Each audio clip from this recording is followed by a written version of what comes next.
Okay, maayong buntag mga higala, mga pinalangga. Sa ngalan sa Seventh-day Adventist Church, ang inyong ubos nga higala, Brother Arel Jury Nunez. Karon mga higala, direta sa pagmalandong sa pulong si Ginoo. Ang atong pagatun-an, pagahisgutan karon mga higala, mga pinalangga, kining libro sa Pinadayag Kapitulo 14. Unsa man ang mga leksyon nga atong makuha niini nga basahon sa Pinadayag. Ang Pinadayag mga higala, kini nga libro, ang title pa lang ani Pinadayag o sa English Revelation. Kini nga libro dili ni siya lisod sabton. Kini nga libro dili ni siya tinago nga libro kundi hayag siya nga libro. Bot pasabot Revelation, bot pasabot gipadayag. Mao gani ang title pahayag o pinadayag. Sa ubang mga pangalan ani Apokalipsis. Kining sa Kapitulo 14 magsugod sa versikulo 6, 7, 8, 9. Importante ni siya mga higala. Nga ato ning masabtan kung unsa ni siya nga mga pulong. Ang atong pagtuon karon mga higala, ang mensahe sa tulo ka mga manulunda. Ang Pinadayag Kapitulo 14 versikulo 6 hantod sa 10 naghisgot og mensahe sa tulo ka mga manulunda. Atong basahon og tun-an kinsa ang nagrepresent sa unang manulunda. Unsa ang mensahe sa unang manulunda? Kinsa ang ikaduhang manulunda o kining ikatulo ka manulunda.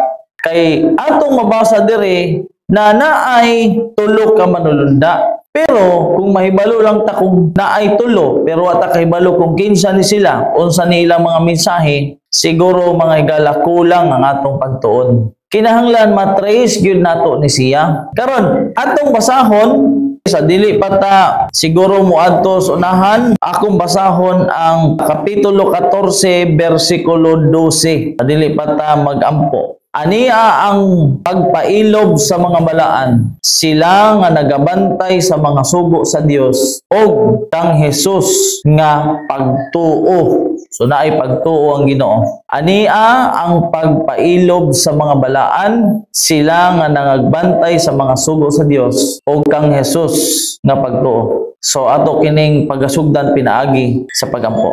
Amahan nga balaan nini nga kabuntagon, kami mamalandong sa imong mga bililhong pulong. Tuguti nga ang matag usa kanamo makabaton sa kaalam gikan sa langit o kining among pagatun-an karon masabtan o maisilyo sa among mga agtang kasing-kasing o dili namo mahikalimtan. Salamat sa balang espiritu na siyang mugiya kanamo sa among pagtuon. Salamat sa pagtubag sa among pag-ampo. Sa ngalan og sa gahom sa among manluluwas mao sa Hesus Kristo. Amen. Okay, ato na kining pagasugdan sa pagbasa mga higala dire sa Pinadayag Kapitulo 14 magsugod kita sa versikulo 6. Ingon dire. Og nakita ko ang lain na usab nga manulunda nga nagalupad sa kinatung-an sa langit nga may maayong balita nga walay katapusan sa pagbantala kanila nga mga nagapuyo sa yuta og sa tanang nga nasod og banay og sinultihan og katawhan. Kining una nga manulunda na mabasa nato sa Pinadayag 14 versikulo 6, naglupad ni siya sa langit. Nagdala siya og maayong balita nga walay katapusan, imantala ngadto sa nagapuyo sa yuta og sa tanang nasod, banay og sinultihan og katawhan. So kini nga maayong balita wala siya katapusan. Di siya matapos. Igamantala siya sa mga pumupuyo sa yuta. Sa tanang kanasuran og kabanayan og sinultihan og katawhan. Bot pasabot mga higala, ang maayong balita dili siya maundang, dili siya alisdan, kundi mula hutay siya hantod sa katapusan. Applicable siya buot pasabot. O kini igatudlo sa mga pumupuyo sa yuta. So kitang tanan kahilangan mahibalo. Kaingon diri, imantala kining mayong balita nga walay katapusan sa mga pumupuyo sa yuta. So naaman tas yuta mga higala. Katungdanan nato na masabtan ni. Sa tanang kanasuran, kunya nagpuyo man tas Pilipinas, nasod man eh. Kabanayan, mga banay, mga sinultihan. So naman tayo mga sinultihan na ay kamao mo Tagalog, na ay kamao mo Bisaya. Cebuano. Ang mensahe sa mayong balita, wala ni siya katapusan, imantala ni siya mga higala sa tanang tao. Muna'y buot pasabot. Bisan unsa ka narasa nga tao, kay nagpuyo ka sa yuta, na atay katungdanan na ato ni mahibalwan. Okay. Versikulo 7. Og siya nagaingon sa taas nga tingog, kahadlukan ninyo ang Dios, og ihatag ninyo kaniya ang himaya, kay miabot na ang takna sa iyang paghukom, og simbahon ninyo ang nagbuhat sa langit, og sa yuta, og sa dagat, og sa mga tuburan sa mga tubig. So wala gyud laing Dios nga nagbuhat sa langit, sa yuta, sa dagat, og sa mga tuburan sa tubig. Wala gyud laing Dios nagbuhat ana mga higala. Busa ingon diri, ihatag kaniya ang himaya, simbahon, kahadlukan ninyo ang Dios. Kining pagkahadlok na gisgutan diri mga higala, dili niingon na pagkasama sa pagkahadlok sa tao. Ang pagkahadlok ang gisgutan diri, dili sa atong pareha sa atong nasabtan na nahadlok ta sa tao. Ang kahadlok sumala sa rules of interpretation, reverence kini, pagtahod, pagrespeto sa Ginoo. Mao na siya ang kahadlok ng gisgutan diri. Simbahon ninyo ang nagbuhat sa langit, og sa yuta, og sa dagat, og sa mga tuburan sa mga tubig. Kinsay simbahon? Dili ng mga tao, mga butang sa kalibutan. No? Ang simbahon, ihatag kaniyang himaya ang Dios nga nagbuhat sa langit, sa mga yuta, sa mga tubig, mga dagat o dagat. Sawa na siya sa versikulo 7. Kanus aman nahitabo kining takna sa iyang paghukom. Nahitabo ni siya mga higala ni adtong 1844 October 22. Ato na ning gitun-an tong miagi pa ng mga buwan. No? Ang takna sa iyang paghukom, nagsugod ni adtong 1844 October 22, misulod ang Ginoo didto sa gitawag nga Heavenly Sanctuary. Ang sanctuaryo dito sa langit, dito sa labing balaang lugar, no? Mao na siyang Heavenly Sanctuary. Ang paghukom mga higala, dili nanay duha ka klase. Anang gitawag na investigative judgment o executive judgment. So niadtong 1844 October 22, misulod ang Ginoo sa most holy place para imbestigahan ang tanang mga pangalan, mga record gikan pa sa pagsugod sa kalibutan, sa gikan pa sa mga tao, gikan sa pagsugod sa pagkinabuhi sa tao. So dito gidda sa panahon nila Adan. Nagsugod to 1844. Og simbahon ninyo ang nagbuhat. So ang Ginoo ang simbahon sumala sa atong gipunto. Versikulo 8. Og misunod ang lain na usab nga manulunda ang ikaduha. So versikulo 8 niha. Ang ikaduhang manulunda nga nagingon, nahulog na ang dakong Babilonya.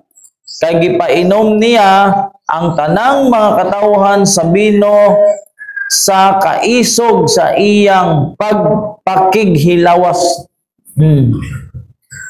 Kining Babilonya na nahulog na ang dakong Babilonya. Unsa maning Babilonya?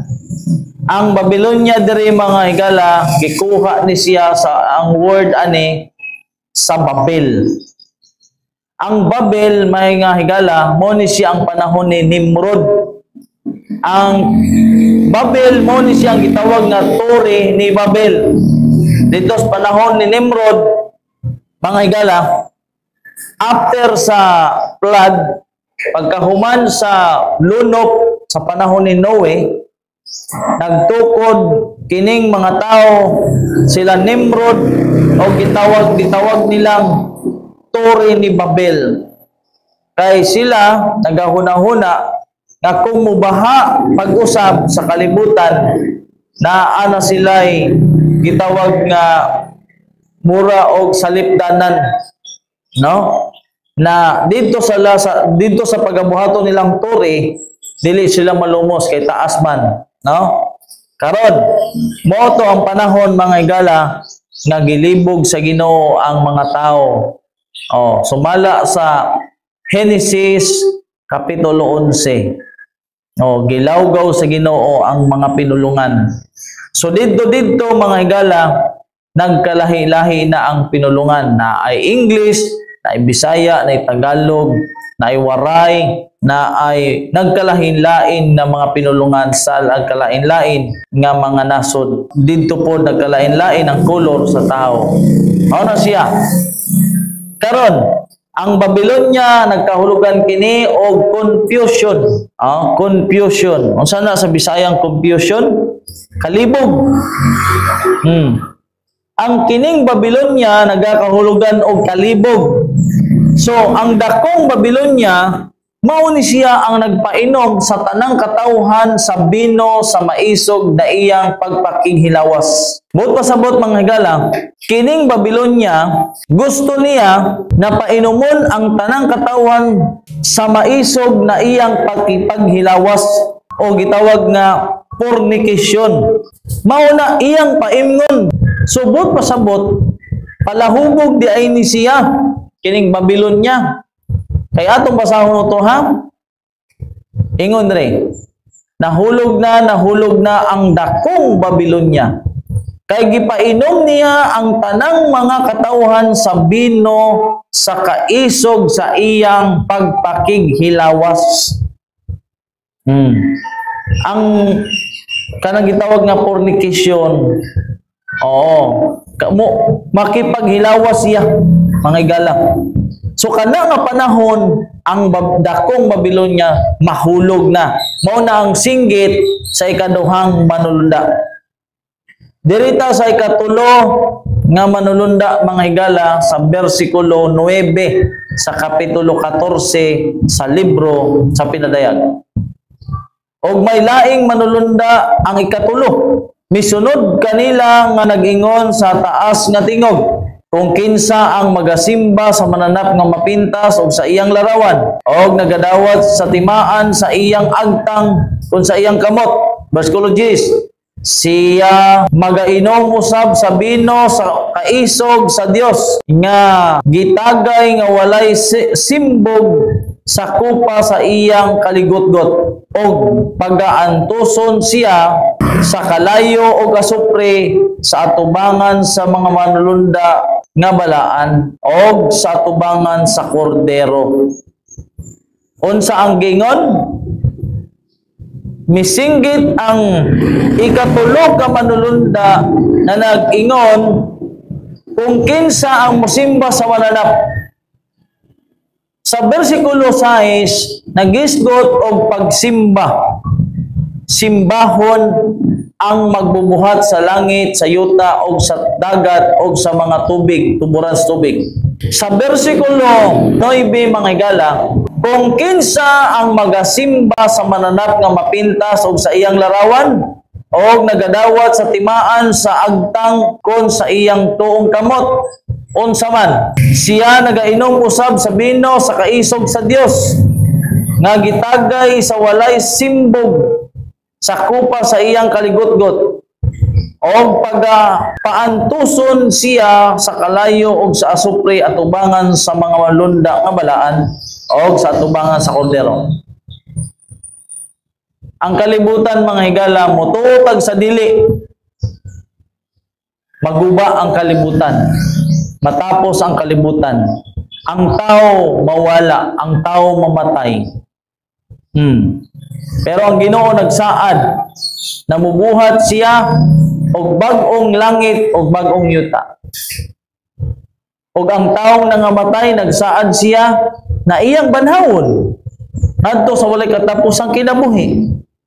Ang atong lawas masakit, mamatay. Muna gingon na Apostol Pablo, kinsa ang makalingkawas kanako gikan niining lawas na adunay kamatayon.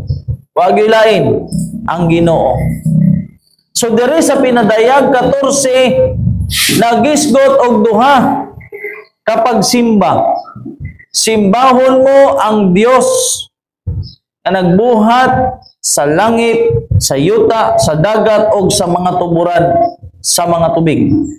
Og naay pahimang no na ayaw ninyo simbaha ang mananap nga mapintas ng iyang larawan, o kini nga mananap nga mapintas ang mga tao sa kalibutan iyang markahan sa agtang og saktoong kamot. Sigurista kaayo, no? Ang Ginoo mo marka, mabasa kini sa Pinadayag Kapitulo 7, ang Ginoo mo marka sa agtang lang. Ang mananap nga mapintas magpasimba. Oh, ang dili mo simba iyang patyon. Ang Ginoo mo simba ka og sa dili, nakadepende na sa imong desisyon kung simbahon imong Ginoo pero di ka pugson sa Ginoo. Pero ang mananap nga mapintas magpasimba, kung di ka mo simba lutuson ka, kung dili ka mo simba patyon ka.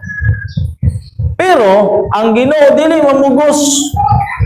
Pero pag abot sa panahon sa paghukom, pag mahuman ang Ginoo sa iyang buluhaton dito sa investigative judgment, mga higala, ang sunod ana executive judgment.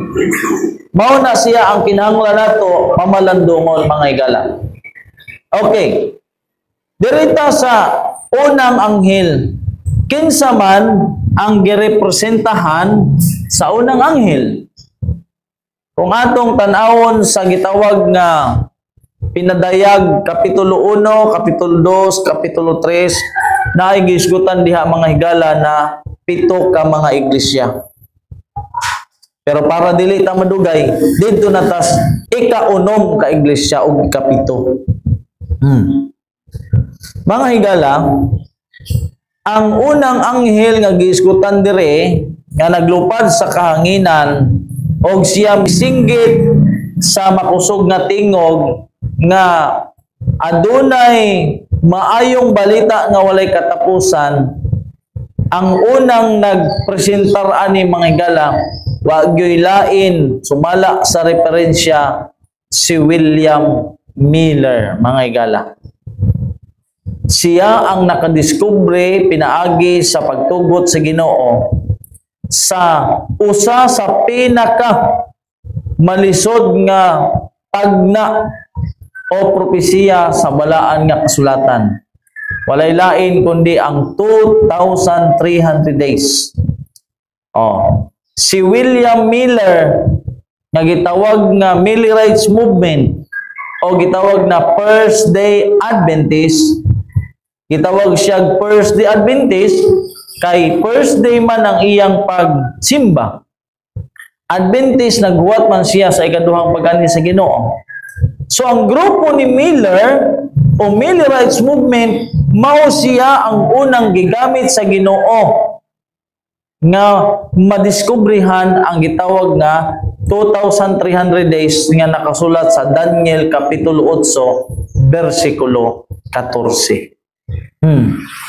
Iyang gibasa ang Biblia, iyang gitun-an, o iyang nadiskubre ang 2,300 days, nagsugod di ay ni adtong 457 BC o natapos ni adtong 1844 October 22. Mauna siya ang sinugdan sa gitawag nga mensahe sa tulo ka manlunda, nagsugod kang Miller.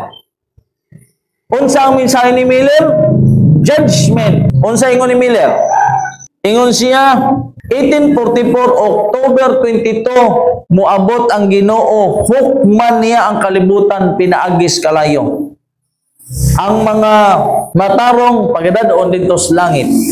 Muna ang mensahe ni Miller, umuto ang gidala sa manulunda nga mensahe na walay katapusan.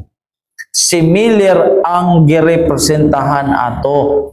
Sumala sa referensya, kinsa ang girepresentahan sa una ug ikaduhang manulunda. Dere sa dakong away 405 paragraph 2 nagingon, in like manner Miller in his associates fulfilled prophecy and gave a message which inspiration have foretold should be to the world given, should be given to the world, but which he could not have given. Have they fully understood the prophecies, pointing out their disappointment?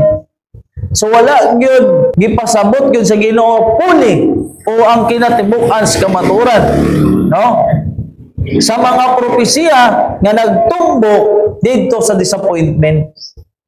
Alang ipaibalo si Ginoo na sila ang ma-disappoint.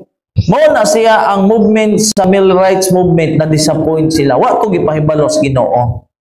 Pero nakabasa si Miller ng pinadayag Kapitulo 11 na naay anghel na mikaon sa gamayng basahon, tami sama sa dugo sa iyang baba, pag-abot sa iyang tiyan, mipait. Mauto ang ingon diri, but which they could not have given had they fully understood the prophecies, pointing out their disappointment and representing another message to be preached to all nations before the Lord should come. The first and the second angels' messages were given at the right time and accomplish the work which God designed to accomplish by them. Si Miller ug ang iyang mga kauban, mao na siya ang nagtuman sa una ug ikaduhang manulunda, mga higala.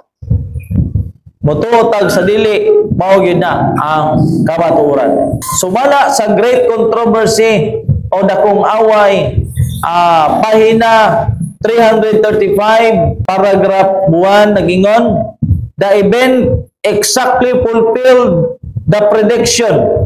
When it became known, multitudes were convinced of the correctness of the principle of prophetic interpretation adopted by Miller and his associates.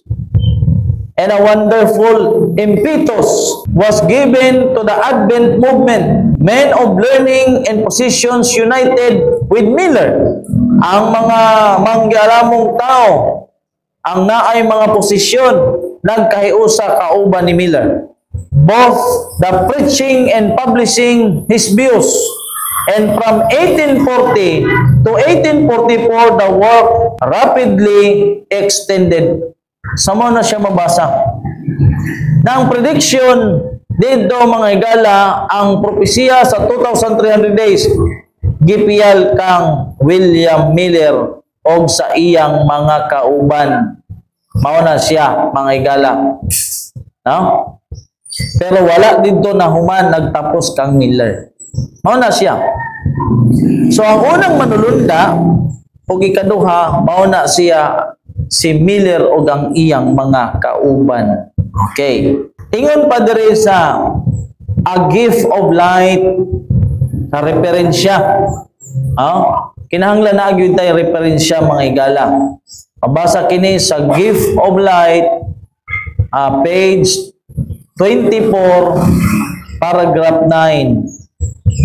The Harmons worship of the Pine Street Methodist Church, where Robert served as a deacon. In March 1840, the family heard an itinerant speaker named William Miller lecture on the prophecies of Daniel and Revelation. He related his conviction that Christ would return sometimes between 1843 and 1844. Ellen gave her heart to Jesus, and on June 26, 1842, she was baptized by immersion in nearby Casco Bay. Dito dahil sa Casco Bay, the same day she was received into the Methodist Church. Methodist Church man to, Miller. No? So, pinaagi ay sa pagsangyaw, pag-lecture ni William Miller, no? Dito sa gitawag nga Casco Bay, dito si Sister Ellen G. White, na minaw sa lecture ni William Miller na ang Ginoo mubalik ni adtong 1843 and 1844. So kung dili sa 1843, 1844 gyud na siya. So netong panahon na si Sister Ellen G. White niadtong June 26, 1842, naka-decide siya na magpabautismo pinaagi paglubong sa tubig. Mao na siya. Og niadtong adlaw si Ellen G. White na membro sa gitawag nga Methodist Church, mga higala. Padayon, with other Millerites, kay si Miller man to ang nahimong leader, gitawag Millerites movement. Ellen and her family were deeply affected by the great disappointment following October 22, 1844. So pag-abot na sa great disappointment, wala man gyud mibalik ang Ginoo sa kahanginan. Wala gyud mibalik ang Ginoo ni atong 1844. So ang Millerites movement kauban sa pamilya ni Ellen G. White didto naka-experience sila o gitawag nga great disappointment ni atong October 22, 1844. When Jesus did not return according to the expectation of Miller and his followers, with her fellow Adventists, Ellen earnestly sought God for light and guidance during that day.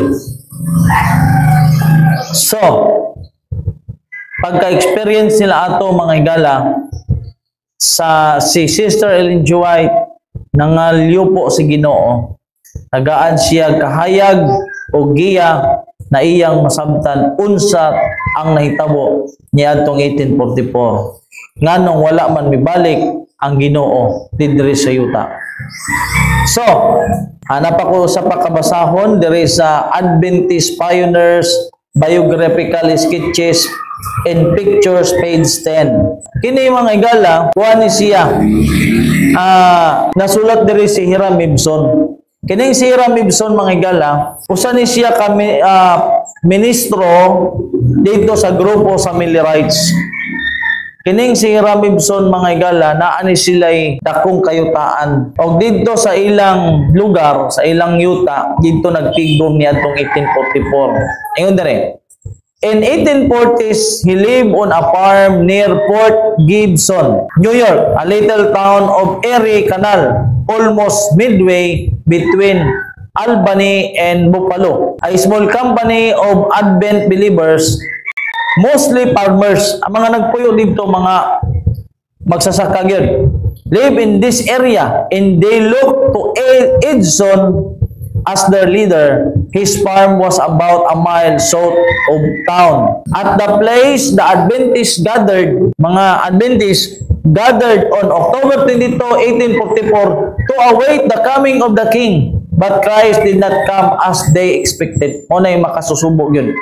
Mabasa na ito nasa sa Advent Pioneers Biographical Sketches and Pictures, page 10, paragraph 3. Karon, pagka-experience nila sa great disappointment mga higala, pagka October 23, samtang si Hiram Ibson nagapamalandong sa pulong sa Ginoo samtang siya nagbaktas didto sa farm.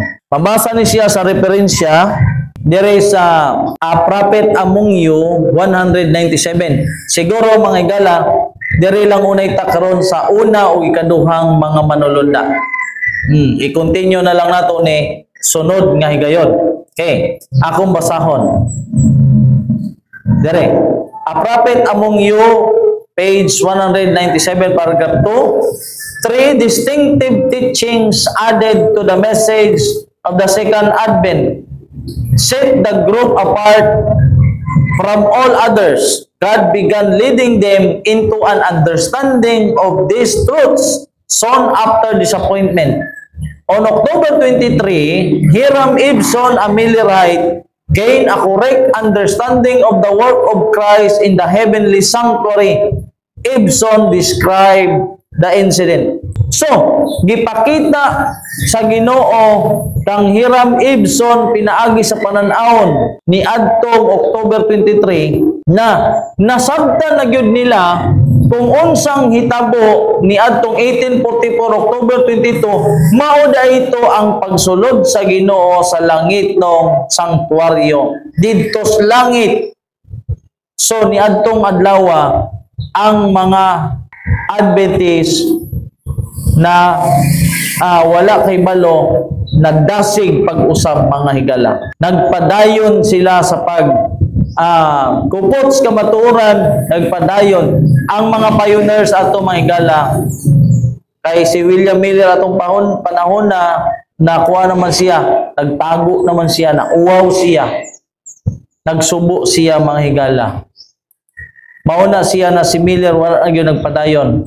Pero ang mga sila Sister Ellen G. White, James White, ang uban pa ng mga pioneers nagpadayon. There is a gift of light, page 27, paragraph 2. Those days required great financial sacrifice.